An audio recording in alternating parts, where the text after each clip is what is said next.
Okay, we're going to revisit the framing here real quick because you guys had a couple of questions. So, I've learned a little bit about the framing terminology. I frame containers. I don't frame containers all day. Sorry if I didn't use the right terminology last time.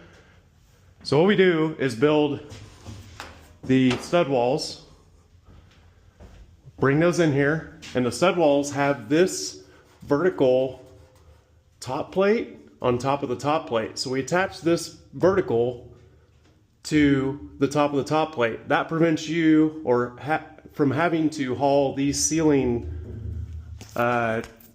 assemblies in here, and you can just haul one stud in at a time. So when this wall comes in here, it goes all the way out to the edge of the top post of the container. That puts you about 3/4 of an inch off the corrugation. You can see it there, so you just want to make sure that's plumb. And then you lock down your stud walls to the floor of the container, and that's wood, so that's pretty nifty.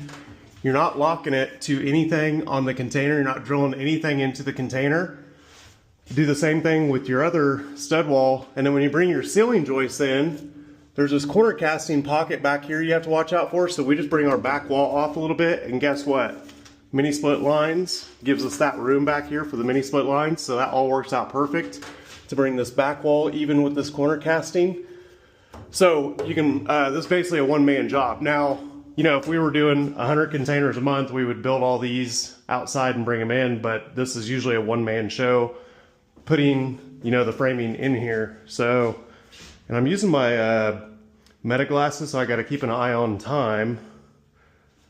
Got 1 minute left. Okay, so, and then you screw your, you know, ceiling joists into the stud walls, and everything's locked out to the container and then locked to the floor.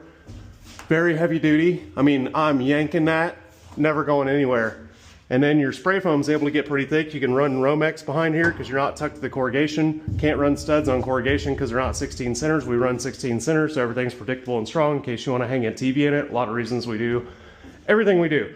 So then I wanted to show you guys what I did for the forklift that was missing the counterweight. So I said, don't lift any heavy stuff up high. And for the table saw, I put don't touch the blade. So we're gonna do this on every tool around here, since if you remove counterweight from a forklift, I guess everyone's going to die. And so I'm gonna get these tags on everything around here. You guys have a good weekend.